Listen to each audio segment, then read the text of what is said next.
ನಮಸ್ಕಾರ ವೀಕ್ಷಕರೇ, the federal ಕರ್ನಾಟಕಕ್ಕೆ ಸ್ವಾಗತ. ನಾನು ವಿಜಯ್ ಜನಹಳ್ಳಿ. ಸಿಇಟಿ ಪರೀಕ್ಷೆಯಲ್ಲಿ ಜನಿವಾರವನ್ನ ತಗ್ಸಿರುವಂತದ್ದು ಸಾಕಷ್ಟು ಇದು ವಿವಾದದ ಜೊತೆಗೆ ಚರ್ಚೆಯ ವಿಚಾರ ಆಗಿರುವಂತದ್ದು. ಕಳೆದ ವರ್ಷವೂ ಕೂಡ ಇದೇ ರೀತಿ ಆದಂತ ಸಂದರ್ಭದಲ್ಲಿ ಹೈಕೋರ್ಟ್ಗೆ PIL ನ ಹಾಕಲಾಗಿತ್ತು. ಅದ ಸಂಬಂಧಪಟ್ಟಂತೆ ಕೂಡ ಸರ್ಕಾರದಿಂದಲೂ ಕೂಡ ಸೂಚನೆ ಹೋಗಿರುವಂತದ್ದು. ಯಾವುದೇ ಜನಿವಾರ ಮತ್ತು ಏನು ತಾಳಿಯವನ್ನ ಇಂತ ವಸ್ತುಗಳನ್ನ ತೆಗಿಸಬಾರ್ದು ಅಂತ. ಆದ್ರೂ ಕೂಡ ಮಡಿವಾಳದ ಖಾಸಗಿ ಕಾಲೇಜಿನಲ್ಲಿ ಜನಿವಾರವನ್ನ ತೆಗಿಸಿ ಸಿಇಟಿ ಪರೀಕ್ಷೆಯನ್ನು ಬರ್ಸಿರುವಂತದ್ದು. ಯಾಕೆ ಜನಿವಾರವನ್ನು ತೆಗಿಸಲಾಯಿತು? ಈ ಸಂಬಂಧಪಟ್ಟಂತೆ ಸಾಕಷ್ಟು ಆಕ್ರೋಶ ವ್ಯಕ್ತ ಆಗ್ತಾ ಇರುವಂತದ್ದು ಮತ್ತು ಈ ಸಂಬಂಧಪಟ್ಟಂತೆ ಅಲ್ಲಿನ ಸಿಬ್ಬಂದಿಯನ್ನು ಕೂಡ ಬಂಧನ ವ್ಯಕ್ತಪಡಿಸಿರುವಂತದ್ದು. ಯಾಕೆ? ಇದರಿಂದ ಬೇರೆ ಏನಾದ್ರೂ ಕೂಡ ಉದ್ದೇಶ ಇದೆಯಾ? ಈ ಸಂಬಂಧಪಟ್ಟಂತೆ ನಮ್ಮ ಜೊತೆ ಮಾತಾಡೋಕೆ ಅಖಿಲ ಕರ್ನಾಟಕ ಬ್ರಾಹ್ಮಣ ಮಹಾಸಭಾದ ಅಧ್ಯಕ್ಷರಾದಂತ ರಘುನಾಥ್ ಅವರು ನಮ್ಮ ಜೊತೆ ಇದ್ದಾರೆ. ಸರ್, ಕಾರ್ಯಕ್ರಮಕ್ಕೆ ಸ್ವಾಗತ. ನಮಸ್ಕಾರ ಸರ್, ನಿನ್ನೆ ಜನಿವಾರ ತೆಗೆಸಿದಂತ ಪ್ರಕರಣ ಕೇಳಿದ್ದೀರಾ, ನೋಡಿದ್ದೀರಾ? ಅಂದ್ರೆ ಇದು ಕಳೆದ ವರ್ಷವೂ ಕೂಡ ಇದೇ ರೀತಿ ಆಗಿತ್ತು. ಯಾಕೆ ಇದರ ಅಂದ್ರೆ ಇದು ಈ ರೀತಿ ಮಾಡಬಾರ್ದು ಅಂತ ಸೂಚನೆ ಇದ್ರೂ ಕೂಡ ಯಾಕೆ ಈ ರೀತಿ ಆಗ್ತಾ ಇದೆ? ಈ ಪ್ರಕರಣ ನೀವು ಯಾವ ರೀತಿ ನೋಡ್ತೀರಾ? ಈಗ ಕಳೆದ ವರ್ಷ ಬೀದರಲ್ಲಿ, ಶಿವಮೊಗ್ಗದಲ್ಲಿ ಆಗಿತ್ತು, ಬೆಂಗಳೂರಲ್ಲಿ ಆಗಿತ್ತು ಅಂತ ಹೇಳ್ತಿದ್ರು ಅಷ್ಟೇನೆ. ಆದ್ರೆ ಈ ವರ್ಷ ಬೆಂಗಳೂರಿನಲ್ಲಿ ಆಗಿದೆ. ಮತ್ತೆ ಈಗ ಬಂದಿರೋ ಮಾಹಿತಿ ಪ್ರಕಾರ ನಿನ್ನೆ ದಿನ ಚಿಕ್ಕಬಳ್ಳಾಪುರದಲ್ಲೂ ಒಂದು ಇನ್ಸಿಡೆಂಟ್ ಆಗಿದೆ. ಹಾಗಾಗಿ ಇದು ರೆಗ್ಯುಲರ್ ಆಗಿ ನಡೆಯುವಂತದ್ದಾಗ್ಬಿಟ್ಟಿದೆ. ಕಳೆದ ವರ್ಷದಿಂದ ಬ್ರಾಹ್ಮಣರ ಮೇಲೆ ಒಂದು ರೀತಿಯಾದ ಒಂದು ಗದಾಪ್ರಹಾರ ನಡೆಸ್ತಾ ಇದ್ದಾರೆ ಬ್ರಾಹ್ಮಣ ಸಮಾಜದ ಮೇಲೆ. ಬ್ರಾಹ್ಮಣ ಸಮಾಜದ ಮೇಲೆ ಏನ್ ದ್ವೇಷ ಇದೆಯೋ ಏನೋ ಗೊತ್ತಿಲ್ಲ, ಅದನ್ನ ಈ ಮುಖಾಂತರ ತೀರಿಸ್ಕೊಳ್ತಾ ಇದ್ದಾರೆ ಅಂತ ಕಾಣಿಸುತ್ತೆ. ಹಾಗಾಗಿ ಇದು ನಡೀತಾನೆ ಬರ್ತಾ ಇದೆ. ಎಂಟೈರ್ ಈ ಒಟ್ಟು ಎಪಿಸೋಡ್ ನ ಗಮನಿಸಿ ನಾವು ಹೇಳೋದೇನಂತ ಹೇಳಿದ್ರೆ, ಒಟ್ಟು ಬ್ರಾಹ್ಮಣ ಸಮಾಜದ ಮೇಲೆ ಒಂದು ರೀತಿಯಾದ ದೌರ್ಜನ್ಯ ಅಥವಾ ಒಂದು ರೀತಿಯಾದ ಆಕ್ರಮಣ ಅಥವಾ ಒಂದು ರೀತಿಯಾದ ಒಂದು ನಿರಂತರವಾಗಿ ಬ್ರಾಹ್ಮಣರನ್ನ ಟೀಕಿಸುವಂಥದ್ದು, ನಿಂದಿಸುವಂಥದ್ದು, ಅಪಹಾಸ್ಯ ಮಾಡುವಂಥದ್ದು ಒಂದು ಪದ್ಧತಿ ಆಗಿ ನಡೆದುಕೊಂಡು ಬರ್ತಾ ಇದೆ ಅಂತ ಕಾಣಿಸ್ತಾ ಇದೆ. ಓಕೆ ಓಕೆ ಅಂದ್ರೆ ಸರ್, ಈಗ ಸೂಚನೆ, ಸರ್ಕಾರದ ಸೂಚನೆ ಇದೆ. ಇದಾದ ನಂತರ ಸರ್ಕಾರದಿಂದ ಕೂಡ ಈ ಬಗ್ಗೆ ಏನು ವಿರೋಧ ವ್ಯಕ್ತವಾಯಿತು, ಆಕ್ರೋಶವನ್ನು ವ್ಯಕ್ತಪಡಿಸಿದ್ರು, ಬಂಧಿಸಲಾಯ್ತು. 3 ಜನ ಬಂಧಿಸಲಾಗಿದೆ. ಇಷ್ಟೇ ಸಾಕನ್ಸುತ್ತಾ? ಸರಿ, ಈಗ ನಾವು ಕಳೆದ ಬಾರಿ ಇದು ನಡೆದಂತ ಸಂದರ್ಭ ಇದೇ ಸಂದರ್ಭದಲ್ಲಿ ಅಂದ್ರೆ ಆಲ್ಮೋಸ್ಟ್ ಇದೇ ಟೈಮ್ ನಲ್ಲಿ ಕಳೆದ ವರ್ಷ ನಡೆದಾಗ್ಲೂ ಕೂಡ ನಾವು ಪಬ್ಲಿಕ್ ಇಂಟ್ರೆಸ್ಟ್ ಲಿಟಿಗೇಷನ್ ರಾಜ್ಯ ಉಚ್ಚ ನ್ಯಾಯಾಲಯದಲ್ಲಿ ನಾವು ಹಾಕಿದೀವಿ. ಈಗ ಡಿಸೆಂಬರ್ ತಿಂಗಳಲ್ಲಿ ಅಂದ್ರೆ ಡಿಸೆಂಬರ್ 2ನೇ ತಾರೀಕು ಸರ್ಕಾರ ಒಂದು ರಿಟರ್ನ್ ಸ್ಟೇಟ್ಮೆಂಟ್ ನ ಕೋರ್ಟ್ ನಲ್ಲಿ ತಂದು ಇದು ದಾಖಲು ಮಾಡಿದ್ದಾರೆ. ಅದರಲ್ಲಿ ಹೇಳ್ತಾರೆ, ಇದು ಆಗಿರುವಂತದ್ದು ತಪ್ಪು ಆಗಬಾರ್ದಾಗಿತ್ತು, ನಡೆದ್ಬಿಟ್ಟಿದೆ. ಇದು ಯಾರು ಅಧಿಕಾರಿಗಳು ಇದು ಮಾಡಿದಾರೋ ಅವ್ರ ಮೇಲೆ ಕ್ರಮ ತಗೊಂಡಿದೀವಿ, ಮುಂದೆ ಆಗದೇ ಇರೋ ರೀತಿಯಲ್ಲಿ ಇದಕ್ಕೆ ನಾವು ಕ್ರಮ ತಗೊಳ್ತಾ ಇದ್ದೀವಿ ಅಂತ ರಾಜ್ಯ ಉಚ್ಚ ನ್ಯಾಯಾಲಯದಲ್ಲಿ ಬರವಣಿಗೆಯಲ್ಲಿ ಅದು ರಿಟರ್ನ್ ಸ್ಟೇಟ್ಮೆಂಟ್ ಹಾಕಿದ್ದಾರೆ. ಈಗಿದ್ದು ಕೂಡ ಕೇವಲ 4 ತಿಂಗಳಲ್ಲಿ ಮತ್ತೆ ಇದು ಮರುಕಳಿಸಿದೆ. ಹಾಗಾಗಿ ಎಲ್ಲೋ ಒಂದ್ ಕಡೆ ಸರ್ಕಾರದ ಅಧಿಕಾರಿಗಳು, ಸರ್ಕಾರ ಈ ಎಜುಕೇಶನ್ ಡಿಪಾರ್ಟ್ಮೆಂಟ್ ಇಂದ ಏನ್ ಗೈಡ್ಲೈನ್ ಕಳಿಸ್ತಾರೆ, ಆ ಗೈಡ್ಲೈನ್ ಕಳಿಸೋದ್ರಲ್ಲಿ ಜನಿವಾರ ಅಂತದನ್ನ ಅಥವಾ ಇನ್ಯಾವುದನ್ನ ಇಂಪಾರ್ಟೆಂಟ್ ಇದೆ ಇದನ್ನೆಲ್ಲ ತೆಗಿಬಾರದು, ಇದನ್ನೆಲ್ಲ ಮುಟ್ಟಬಾರದು ಅಂತ ಹೇಳಿ ಎಲ್ಲೋ ಬರವಣಿಗೆಯಲ್ಲಿ ಸರ್ಕಾರ ಕೊಟ್ಟಿಲ್ಲ ಅಂತ ಕಾಣಿಸುತ್ತೆ. ಹಾಗಾಗಿ ಒಬ್ಬೊಬ್ರು ಒಂದೊಂದು ಮಾಡ್ತಾ ಇದ್ದಾರೆ ಒಂದೊಂದು ಸ್ಕೂಲು ಕಾಲೇಜುಗಳಲ್ಲಿ. ಈ ವಿಚಾರವಾಗಿ ನಾವು ಸಂಪೂರ್ಣವಾಗಿ ಈ ತಪ್ಪಿತಸ್ಥ ಸ್ಕೂಲು ಕಾಲೇಜುಗಳ ಮೇಲೆ ಸೂಕ್ತವಾದ ಕ್ರಮ ತಗೊಳ್ಬೇಕು ಅಂತ ಹೇಳಿ ಆಗ್ರಹಿಸ್ತಾ ಇದ್ದೀವಿ. ಹಾಗಾಗಿ ಸಾಧ್ಯವಾದ್ರೆ ಅಂತ ಶಾಲಾ ಕಾಲೇಜುಗಳ ಪರವಾನಗಿಯನ್ನೇ ರದ್ದು ಮಾಡಬೇಕು ಅಂತ ಕೂಡ ನಿನ್ನೆ ನಾವು ಬರೆದಂತ ಮುಖ್ಯಮಂತ್ರಿಗಳಿಗೆ ಪತ್ರದಲ್ಲಿ ಇದನ್ನ ಬಹಳ ಸ್ಪಷ್ಟವಾಗಿ ತಿಳಿಸಿದೀವಿ. ಓಕೆ ಸರ್, ಅಂದ್ರೆ ನಿಮ್ಮ ಒಂದು ಆಗ್ರಹ ಈಗ ಆಗಿದೆ. ಪದೇ ಈ ರೀತಿ ಹೇಳ್ತಾ ಇದ್ರು ಕೂಡ ಗಮನಕ್ಕೆ ತೆಗೆದುಕೊಳ್ತಾ ಇಲ್ಲ, ನಿರ್ಲಕ್ಷ್ಯ ಮಾಡ್ತಾ ಇದ್ದಾರೆ ಅಂತ. ಈಗ ಒಂದು ಅವರ ಮಾನ್ಯತೆ ರದ್ದು ಮಾಡೋ ಜೊತೆಗೆ ದಂಡ ಏನಾದ್ರು ಹಾಕ್ಬೇಕಾ, ಅಥವಾ ನೀವೇನ್ CMಗೆ ಮನವಿ ಮಾಡಿದ್ದೀರಾ? ಇಲ್ಲ, ಈ ದಂಡ ಅನ್ನೋದು ನಾವು ನಿನ್ನೆ ಬರ್ದಿರುವಂತ ಪತ್ರದಲ್ಲಿ ನಾವೇನ್ ದಂಡ ಅಂತ ವಿಧಿಸಿ ಅಂತ ಹೇಳಿಲ್ಲ, ಆದ್ರೆ ರದ್ದೆ ಮಾಡಿ ಅಂತ ಕೇಳಿದೀವಿ. ಸಾಧ್ಯವಾದ್ರೆ ನಾವು ಇವಾಗ ಹೇಳ್ತಾ ಇರೋದು ಇವನ್ ಇಂತ ಒಂದು ಶಾಲಾ ಕಾಲೇಜುಗಳ ಮೇಲೆ ಸಾಧ್ಯವಾದ್ರೆ ಒಂದು ಪೆನಾಲ್ಟಿ ಕೂಡ ಫಿಕ್ಸ್ ಮಾಡಬೇಕು. ಯಾಕೆಂದ್ರೆ ಫೈನಾನ್ಷಿಯಲ್ ಪೆನಾಲ್ಟಿ ಬಿದ್ರೆ ಒಂದಷ್ಟು ಜನಕ್ಕೆ ಅವಾಗ ಸ್ವಲ್ಪ ಪೆಟ್ಟು ತಗಲ್ತದೆ ಅಂತ ಅನ್ಸುತ್ತೆ. ಅದು ಆಗತ್ತೋ ಇಲ್ವೋ ಗೊತ್ತಿಲ್ಲ, ಆದ್ರೆ ಅದನ್ನು ಕೂಡ ನಾವು ಈ ಮುಂದಿನ ಪತ್ರದಲ್ಲಿ ಬರೆಯುವಂತದ್ರಲ್ಲಿ ಸರ್ಕಾರಕ್ಕೆ ನಾವು ಅದನ್ನ ತಗೊಂಡ್ ಬರ್ತಾ ಇದೀವಿ. ಅಂದ್ರೆ ಇದರಿಂದ ಬೇರೆ ಏನಾದ್ರು ಉದ್ದೇಶ ಇದೆ ಅಂತ ಅನ್ಸುತ್ತಾ? ಯಾಕಂದ್ರೆ ಪದೇ ಈ ರೀತಿ ಆಗ್ತಾ ಇರುವಂತದ್ದು. ಒಂದು ಬಾರಿ ಆದ್ರೆ ಅದನ್ನ ತಿದ್ಕೊಳ್ಬಹುದು ಅಂತ ಹೇಳ್ಬೋದು, ಅಥವಾ ಅತಾಚುರ್ಯವಾಗಿ ಆಗಿದೆ ಅಂತ ಪದೇ ಈ ರೀತಿ ಆಗ್ತಾ ಇರುವಂತ ಹಿನ್ನೆಲೆಯಲ್ಲಿ ಏನಾದ್ರೂ ಬೇರೆ ಉದ್ದೇಶ ಅಂತ ತಮ್ಗೆ ಅನುಮಾನ ಇದೆಯಾ ರಘುನಾಥ್ ಸರ್? ಏನು ಒಂದೇ ಅನುಮಾನ ಏನು ಇಲ್ವೇ ಇಲ್ಲ, ಒಂದೇ ಕ್ಲಿಯರ್ ಪಾಯಿಂಟ್ ಇರೋದು ಅಷ್ಟೇ. ಬ್ರಾಹ್ಮಣರನ್ನ ಕಂಡ್ರೆ ದ್ವೇಷ ಮಾಡ್ಬೇಕಷ್ಟೇ. ಬ್ರಾಹ್ಮಣ ಓಕೆ. ಸಮಾಜದ ಮೇಲೆ ದ್ವೇಷ ಕಾರ್ತಾ ಇದ್ದಾರೆ, ಅದು ನೇರವಾಗಿ ಕಾಣಿಸ್ತಾ ಇದೆ. ಇನ್ನು ಅದಕ್ಕಿಂತ ಏನು ಹೆಚ್ಚಿಗೆ ಇಲ್ವೇ ಇಲ್ಲ. ಹೌದು. ಸರ್, ವಿದ್ಯಾರ್ಥಿಯ ಮನಸ್ಥಿತಿ, ಯಾಕಂದ್ರೆ ವಿದ್ಯಾರ್ಥಿ ನೆನ್ನೆ ಹತ್ಕೊಂಡಿದ್ದಾರೆ, ಮತ್ತೆ ವಿದ್ಯಾರ್ಥಿ ಮನಸ್ಥಿತಿ ಯಾವ ರೀತಿ ಇರುತ್ತೆ ಅನ್ನೋದು ಕೂಡ, ಯಾಕಂದ್ರೆ ಅವ್ರಿಗೆ ಅದೊಂದು ಶ್ರೇಷ್ಠವಾದ ಒಂದು ಆ, ಆ, ಒಂದು ವಸ್ತು ಆ ಜನಿವಾರ ಅನ್ನೋದು ಅವರಿಗೆ ತೆಗೆಸಿದಂತ ಸಂದರ್ಭದಲ್ಲಿ ಮನಸ್ಥಿತಿ ಏನಾಗುತ್ತೆ ಸರ್? ಸರ್, ಈಗ 2 ವರ್ಷದ ತನಕ ಅಂದ್ರೆ SLC ಆದ್ಮೇಲೆ ಇವಾಗ PUC ಬರ್ದಿರ್ತಾರೆ. ಅಂದ್ರೆ first year PUC, second year PUC ಆದ್ಮೇಲೆ ಅವ್ರಿಗೆ ಮೆಟ್ಲಿರೋದೇನೆ ಫ್ಯೂಚರ್ಗೆ CET ಪರೀಕ್ಷೆಗಳು. ಈ ಹೌದು. CET ಪರೀಕ್ಷೆ ಬರೀಬೇಕು ಅಂತ ಹೇಳಿ ಅವ್ರು SLC ಆದ್ಮೇಲೆ 2 ವರ್ಷ ತಯಾರಿ ಮಾಡ್ಕೊಂಡು ಬರ್ತಾ ಇರ್ತಾರೆ. ಮಾನಸಿಕವಾಗಿ ತುಂಬಾನೇ ಅವರು ಫ್ಯೂಚರ್ಗೋಸ್ಕರ ಏನೇನೋ ಕನಸ್ಕೊಂಡಿರ್ತಾರೆ.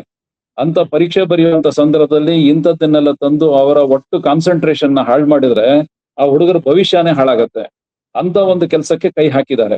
ಸೊ ಈ ದೃಷ್ಟಿಯಲ್ಲಿ ಇದು ಮಾಡಿರುವಂತದ್ದು ಅಕ್ಷಮ್ಯ ಅಪರಾಧ ಅಂತ ನಾನಂತೂ ಖಂಡಿತವಾಗಿ ಹೇಳ್ತೀನಿ. ಇದು ಖಂಡಿತವಾಗ್ಲೂ ದಿಸ್ ಈಸ್ ಎ ಒಂದ್ ರೀತಿಯಲ್ಲಿ ಆ, ತುಂಬಾ ಹುಡುಗರ ಮೇಲೆ ಮಾಡಿರುವಂತ ಒಂದು ದೌರ್ಜನ್ಯ, ಒಂದು ಅಪರಾಧ ಇದು. ಸುಮ್ನೆ ಏನೋ ಕ್ಷಮಿಸ್ಬಿಡುವಂತದ್ದಲ್ಲ. ಯಾಕಂದ್ರೆ ಹುಡುಗರು ಮಾನಸಿಕವಾಗಿ ತಯಾರಾಗಿ ಬಂದಿರೋರಿಗೆ ಎಷ್ಟು ಮನಸ್ಸಿನ ಮೇಲೆ ತೊಂದರೆ ಆಗಿರುತ್ತೆ. ಒಂದು ಹುಡುಗ ನೋಡಿ, ನಿನ್ನೆ ದಿನ ಚಿಕ್ಕಬಳ್ಳಾಪುರದಲ್ಲಿ ಆಗಿರೋ ಇನ್ಸಿಡೆಂಟ್ ಅಲ್ಲಿ ಸುಪ್ರೀತ್ ಅಂತ ಹೇಳಿ ಒಂದು ಹುಡುಗ, ಅವನಿಗೆ ಇನ್ನ 9 ದಿನ ಆಗಿದೆ ಉಪನಯನ ಆಗಿ.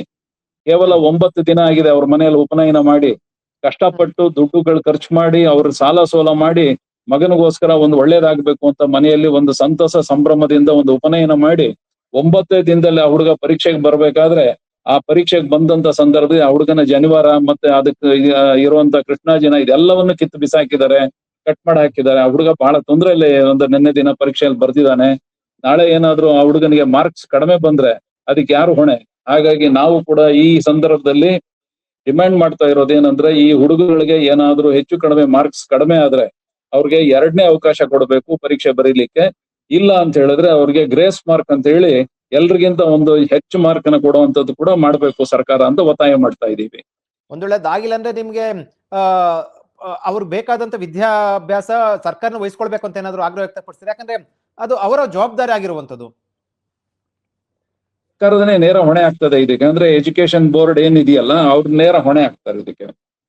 Okay okay okay okay sir, ಇದನ್ನ ಹೊರತುಪಡಿಸಿ ಅಂದ್ರೆ ಶಾಸ್ತ್ರ ಎಲ್ಲ ಏನ್ ಹೇಳುತ್ತೆ ಸರ್? ಅಂದ್ರೆ ಈಗ ನಾವೊಂದು ದೇವಸ್ಥಾನಕ್ಕೆ ಹೋಗ್ಬೇಕಾದ್ರೆ ಎಲ್ಲರೂ ಕೂಡ ಹೋಗಿ ನಿಮ್ಗೆ ಗರ್ಭಗುಡಿಗೆ ಹೋಗಿ ಪೂಜೆ ಮಾಡಕ್ ಆಗೋದಿಲ್ಲ, ಎಲ್ಲರೂ ಕೂಡ ದೇವರನ್ನ ಮುಟ್ಟಕ್ ಆಗೋದಿಲ್ಲ. ಅದಕ್ಕೆ ಆದ ಒಂದು ಶಾಸ್ತ್ರ, ನಿಯಮ, ಸಂಪ್ರದಾಯ ಎಲ್ಲವೂ ಕೂಡ ಇರುತ್ತೆ.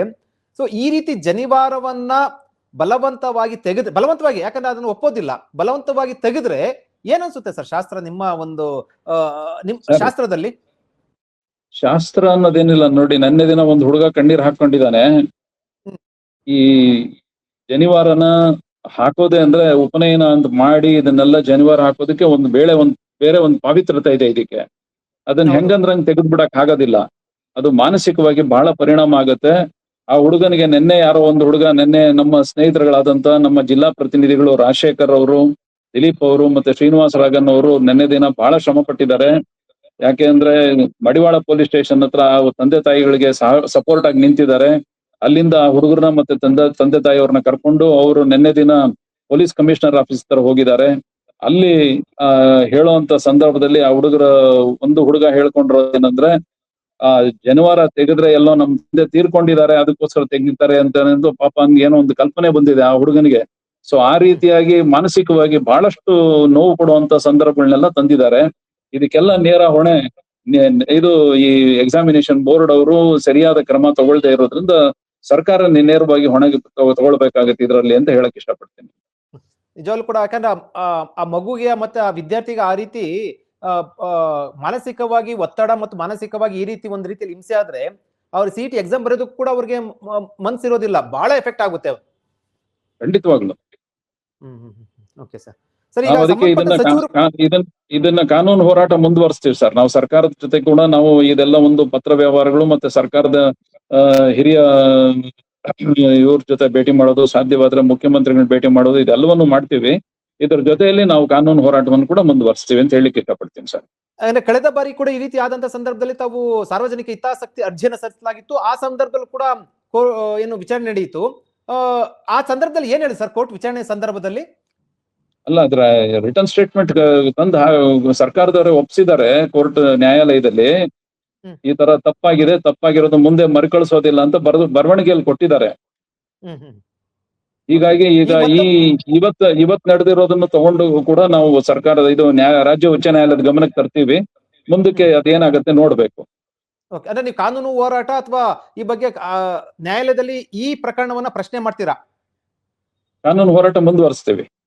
ಓಕೆ ಓಕೆ ಓಕೆ ಸರ್, ತುಂಬಾ ಧನ್ಯವಾದ ಸರ್. ಮತ್ತು ಜೊತೆಗೆ ಸರ್, Thank you. ನಿಮ್ಮ ಅಂದ್ರೆ ಸಂಬಂಧಪಟ್ಟ ಸಚಿವರು ಕೂಡ ಈ ಬಗ್ಗೆ ಮಾತಾಡಿರುವಂತದ್ದು, ಮತ್ತೆ ದಿನೇಶ್ ಗುಂಡೂರಾವ್ ಕೂಡ ಇದನ್ನ ಖಂಡನೆ ವ್ಯಕ್ತಪಡಿಸಿರುವಂತದ್ದು.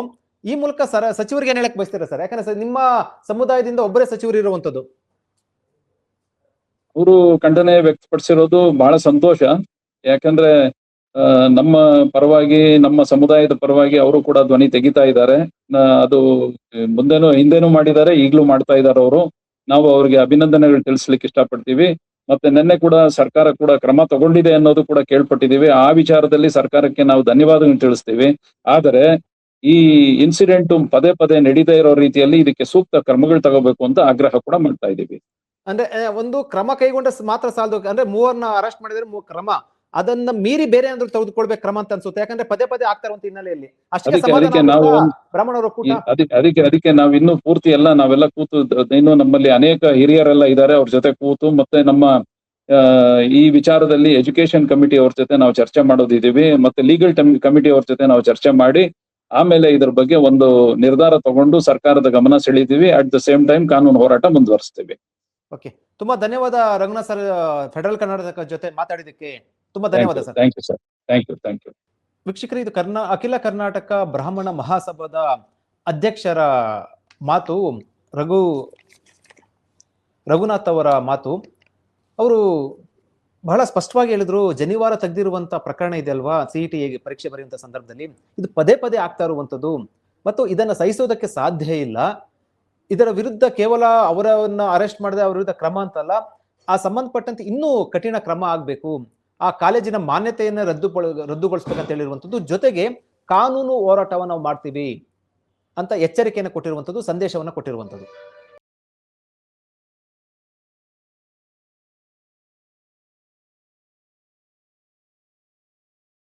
ಹೆಚ್ಚಿನ ಸುದ್ದಿ ಅಪ್ಡೇಟ್ಗೆ ಈಗಲೇ the federal Karnataka YouTube page ಅನ್ನು ಸಬ್ಸ್ಕ್ರೈಬ್ ಮಾಡಿ.